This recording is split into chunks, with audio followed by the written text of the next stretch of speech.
We live in a time where masculinity is shamed and men don't know what it means to be a man.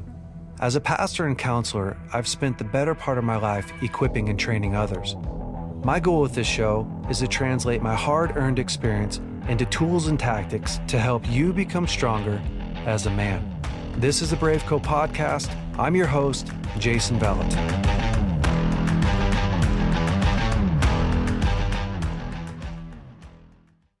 Hey guys, this week's episode is from my time in Taiwan. Some of these episodes are going to be translated, so you'll have to hear the back and forth. But listen, I love the content so much. I loved my time in Taiwan that I thought this would really bless you. So hopefully you enjoy it. Well, I'm excited to be back here tonight, and we're going to talk about what is in your backpack. What are you carrying around? How many of you have figured out that life is tough? Life's challenging. I grew up in a really good Christian home up in the mountains of Northern California in a really small town of 3,000. My parents weren't just Christians, they were like super Christian. When I was young, growing up, we didn't have to go to church. We got to go to church. Anybody here, you don't have to go to church, you get to go to church?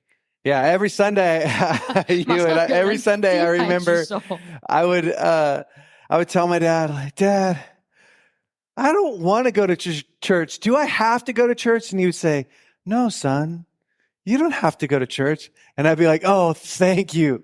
He would say, you get to go to church.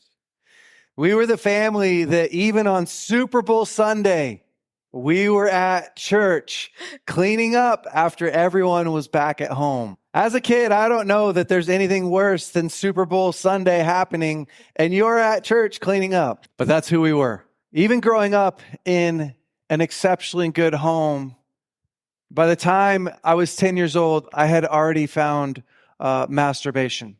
See, what I didn't know at 10 years old that I know now is I was struggling with anxiety, so much anxiety that I wasn't aware of. At 14, I ended up becoming completely addicted to pornography. And then at 17, I met my high school sweetheart. I got married. Actually, I got engaged in high school at 17 and married at 18 and had 3 kids by the time I was 24. Life was awesome. It was so easy. Raising kids is so easy. I'm just kidding. Life was going awesome. I had 3 beautiful kids. I was a pastor at the school of ministry at Bethel Church. And at 27, I ended up in a divorce.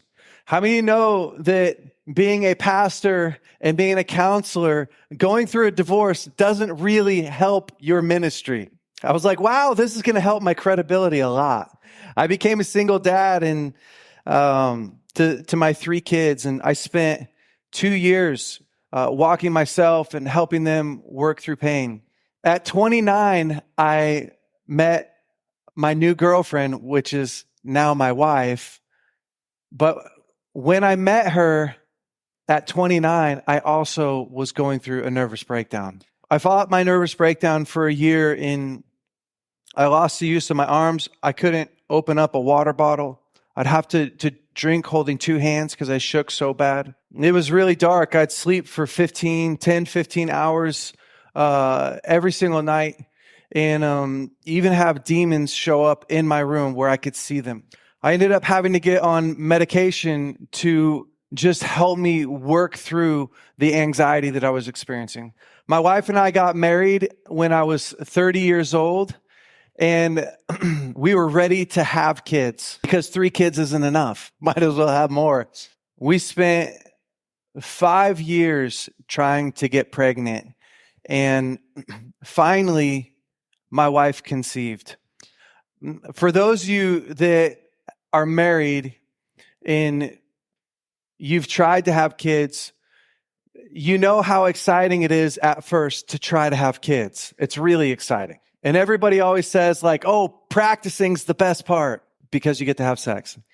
But after 5 years of trying to have kids, it's no longer, it becomes very painful because every month that you don't get pregnant, instead of it being this exciting thing, it's a really painful process. And finally, one day, my wife realizes that she's pregnant. 5 long years of trying, 5 years of holding on to promises from God, 5 years of going to doctor's appointments and trying all kinds of different things. She finally gets pregnant. So we were so excited, and we ended up going to our 10-week appointment. And while we were taking a look at the baby, the doctor said, there's no heartbeat.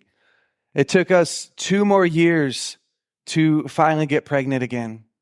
And now I have 5 babies instead of 3 babies. We ended up getting pregnant in 2020, and then we got pregnant again in 2022, which was just amazing.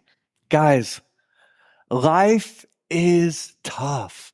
If you grew up in a Christian home like me, if you think that I just had it so easy, Chris Vallotton's his dad.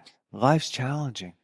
You know what the most challenging part of life is, though? The most challenging part of life becomes not from enduring pain, but not ever knowing how to put it down. See, so many of us go through the challenges of life, and instead of it just being a season, it becomes something that we carry through our whole entire life. And we end up going through life with a backpack on, and you carry all of that stuff year after year after year, just loading your backpack down. And it doesn't take long before it becomes so much that you no longer function well. Muhammad Ali has a really great quote that I love a lot. He says, it's not the mountain that breaks down the man, it's the pebble in his shoe. Has anybody ever been on a really long walk or a hike before? 我们当中有没有人就是有长途爬山过的有吗？或者是长途的步行的？ I really love hiking. I do it a lot because I go hunting and we go hiking a lot. I did it so much as a young boy. Often when you're hiking, what happens is you're going along, and then all of a sudden you get just a little stick or a little rock inside your shoe, and then you have to make this really important decision. Are you going to stop, untie your shoe, and take that pebble out? Or are you going to keep going? And you might say, well, why wouldn't you just stop right away? 大家马上就会想说，当然是停下来，干嘛不停？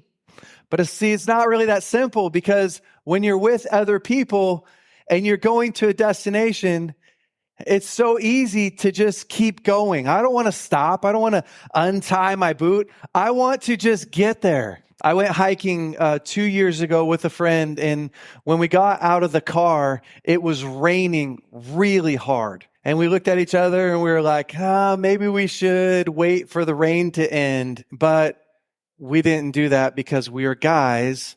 And so we just went. 5 miles later, my feet were soaked all the way through. And the wind was blowing like 20 miles an hour. It was so miserable and so cold, but we had finally got to the destination where we were going. Has anybody ever hiked with wet feet before?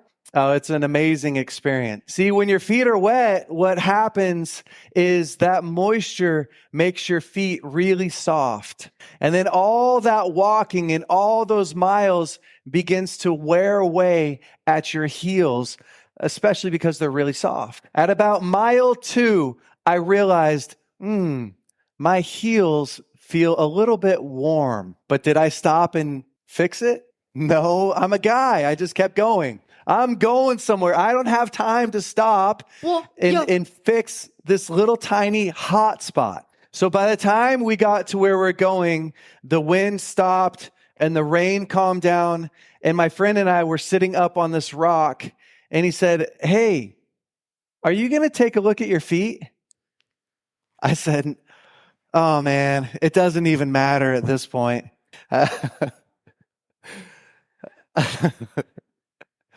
You guys know what's coming. He said, bro, you better take care of those feet now or you're not going to be able to walk tomorrow. So I took my boots off. I took my wet socks off and I looked, and on both of my heels was blisters this big. See, do you know what little tiny pebbles in your shoe are? They're needs. They're little tiny needs that you have. They're these little tiny burdens that are so annoying. And they're so annoying that we don't stop to actually take care of them. We're Christians, right? We're just going to pray about it and believe God and keep going. I don't have time to stop. I'm doing God's work. And before you know it, you can't hardly function anymore. A while back, I did a little bit of research to see how much human beings can carry day in and day out and still be healthy. Now, someone like Ada could probably carry like 3 pounds, but I could probably carry like 500. I'm just kidding. The average person can carry about 10 to 20% of their body weight around every day and be fine. Do you guys know that we were designed to carry weight? And you want to carry weight because if you don't carry any weight, you have no responsibility. They say, well, why does it matter if you have responsibility? Well, responsibility matters because that's what gives you purpose in life. See, if you don't carry any weight, if you don't have any responsibility, then you wake up every morning going, why am I alive? But if you carry too much weight, then you're asking the same question too. Why am I alive? This is too heavy. So if we can carry about 10 to 20% of our body weight, I figure I can carry, like my normal weight would be like 25 to 30 pounds. So what I've done is I've went through my life and totaled up how much my responsibilities weigh. Because I should be able to carry my responsibilities every single day. Do you guys agree with that? The things that God's given me, put in my care. It's a really good exercise that you guys should do. So I look at my marriage. My marriage right now is going really well. I've been married for 10 years. We have a really strong connection, really strong relationship. It probably weighs 3 pounds. When I look at my other responsibilities, I have my kids, I have work, my relationship with God, the way I feel about myself. So my marriage is 3. My relationship with my kids, well, my older kids are out of the house, so that's really light. But I have 2 little babies, so it's probably like 10 pounds. And then when I look at work, this is a really busy season right now. So work's probably 20 pounds of weight, of pressure. And I have my own personal self. This has actually been one of the best years in my life. I'm not actually struggling with anxiety anymore. And that was a massive journey in my life. So when I total up my life right now, I go, I have about 30 pounds of weight. I can do this. But I'm not always in this season. If we look back to when I first got married to my second wife, Lauren, my backpack looked a whole lot different. Personally, I was in the middle of a nervous breakdown. So my backpack, just from my nervous breakdown, was 60 pounds. We were blending a family, which basically meant my kids were adopting a new mom. That was, I don't even know how much that weighed. It was 50 pounds. Our marriage was brand new. So we had never done life together as a married couple, and yet we're raising kids. So marriage was 20 pounds. That was a tough season. Anybody want that season? He's so lucky. Life was really, really challenging. It was tough to get up every single day and to do my life day in and day out. But you know what the truth is if it's just for a season, you can do almost anything for a short period of time. The biggest thing is when you put stuff in that you never take out. It's like secret hidden sin. It's your past that you've never worked through. It's bad communication skills, broken relationships. We get to these places where we load ourselves down and then life becomes so challenging. I want to look at a scripture. It's Galatians 6:2. I really love this scripture because it starts out and it gives us a really incredible map to help our family. It says, hey, everyone, if someone is caught in sin, you who live by the Spirit should restore that person really harshly. No, really gently. And then it goes on to say, carry each other's burden in this way that you fulfill the law. Verse 4 says, each one should test their own actions. Then they can take pride in themselves alone without comparing themselves to someone else. For each one should carry their own load. See, the Bible makes a distinction between a burden and a load. A burden, if you look up that word burden, what it actually is talking about is it says a burden is something that if carried on your own, it will be damaging. But a load is what we were meant to carry on our own. It's our responsibility. So it's really easy to get into this place in our life, especially if you are a leader where you're carrying a burden, but you're pretending like it's no big deal. It's the message that men give men. Like, be a man. Come on. You know what weakness is? Or what pain is? It's just weakness leaving the body. You need to suck it up, walk it off, be a man.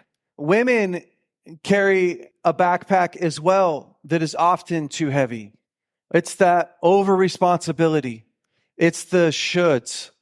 Moms especially. Moms carry the weight of they should be able to do this and they should be able to do that and they shouldn't get overwhelmed. Do you guys have the phrase mom guilt in Taiwan? We have the phrase mom guilt, or moms just, they feel like they should. They're over responsible for everything and everyone. Well, kids also carry a burden around too. It's the burden of trying to live up to their parents' expectations, trying to carry this false responsibility, the expectations that people have placed on them. And the challenge is, if you're the man who's trying to not show any weakness in order to prove that you're a man, every day when you look in the mirror, you just feel like a poser. You don't actually feel like a man. You feel scared. You feel ashamed. You feel fake. And if you're the mom who's trying to hold it all together so that everyone's happy, you don't actually feel happy. You feel overwhelmed. But see, we have to start to learn how to unload our backpacks, how to unload the false sense of responsibility, how to unload the years of pain and guilt and shame in our lives. When my wife and I had been married for probably 2 years, my oldest child finally came to live with us full time instead of going back and forth to the homes. I was so excited because instead of him spending half the week at my house, half the week at his mom's house, we finally had him full time. The first week was awesome. And then it became increasingly harder. Everything was harder. My son was just coming into high school, so he's hitting puberty, but also he had been working through a bunch of pain from the divorce. So it could be dinner time, and I would go upstairs to get him, and I'd say, "Hey, son, it's time for dinner." And he'd be like, "All right." I'd be like, "Hey, are you okay?" And he would say, "Yeah, I'm fine." "Are you sure you're fine? Because you don't sound fine." You guys know where this is going, don't you? I would say, you don't, and then he would say, "I was fine before you came up here." What started to happen is my son's pain, the weight that he was carrying, it just became so heavy for him.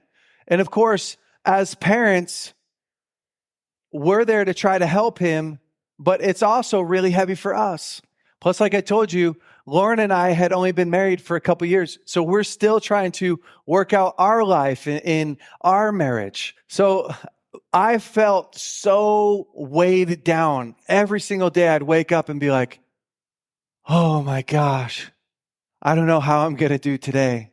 And I told Danny Silk all the stuff that was going on in my life. This is what's happening with my kids. This is what's happening with me. This is what's happening with my wife.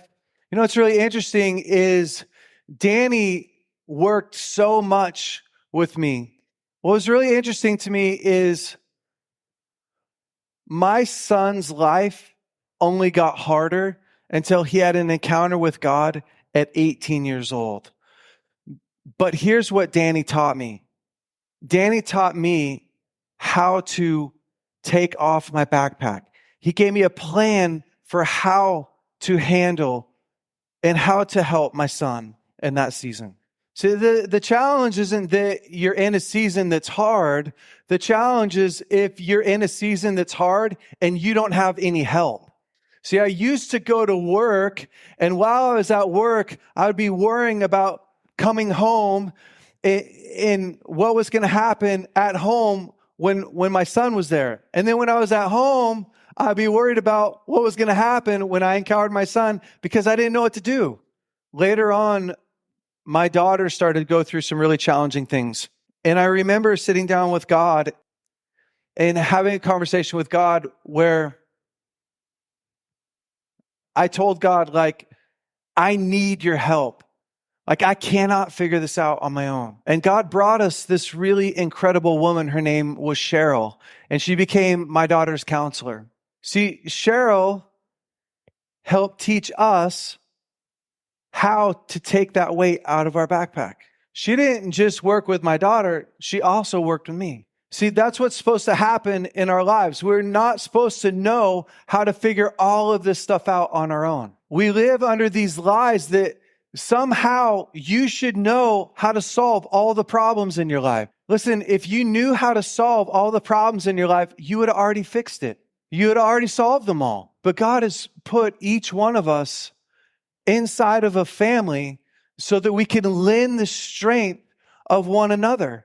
But in order to get the strength of a family, you have to actually open yourself up to the family and ask for help.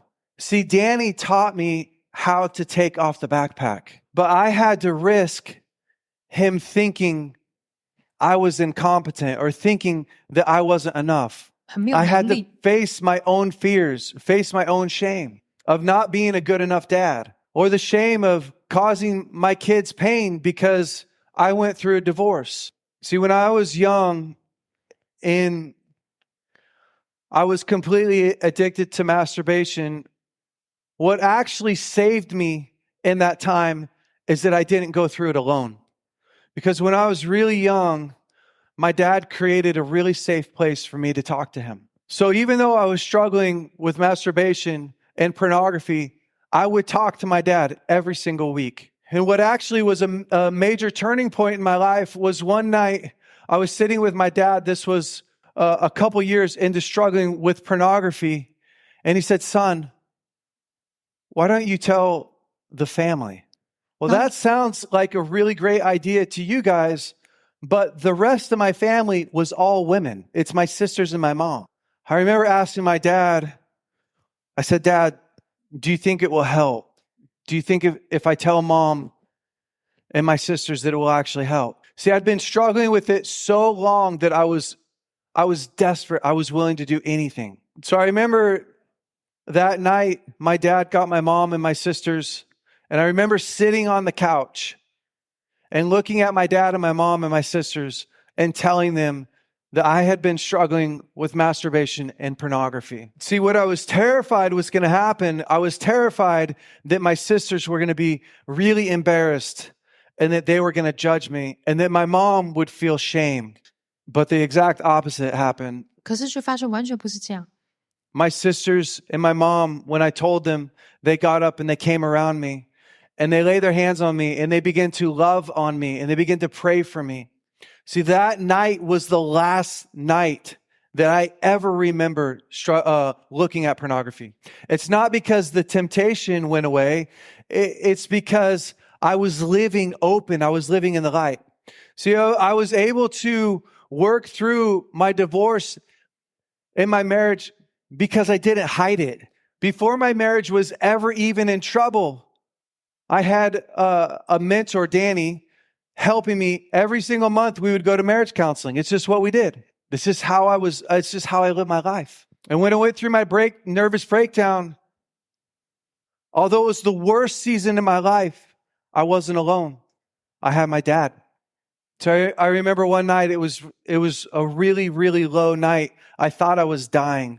When I was in the middle of my nervous breakdown, they were testing me to see what was wrong with me because they didn't know what was going on. They thought I had cancer or MS, or they thought that I had all kinds of weird things. So I remember being on the phone with my dad and I was crying. It was probably 11 o'clock at night. And I told him, Dad, I can't do this anymore. I'm dying. Like, my life feels like it's over. And I remember my father, he started telling me stories of all these great men who have gone before us, all these champions. And he started telling me all the stuff that they had gone through in their life. And I remember my dad telling me, he said, son, you don't get to decide if you're dying or living physically. All you get to decide is what you're going to do with the time that you have. See, living inside of a family, it doesn't keep you from problems, but it keeps you connected to solutions. It makes it a way so that you're not on your own trying to figure out life, trying to solve something that you don't actually know how to solve. See, the body of Christ is supposed to be the place where people who are broken, people who are lost, people who are overwhelmed, people who don't know what to do can come. And that's what I want to invite you guys into tonight. I know that some of you probably live like that. You probably live really connected. But I also know that probably a lot of us live with these different burdens, these different weights that are pulling us down. And the truth is that if you're willing to open up, if you're willing to let somebody in, you can change. You can take that weight off of your life tonight. Hey guys, thanks so much for listening to the BraveCo podcast. If you like this podcast, would you please rate it, review it, leave us a great comment. And if you like this episode in particular, share it with your friends and family. That helps us to spread the word. Guys, stay brave. We'll see you next week.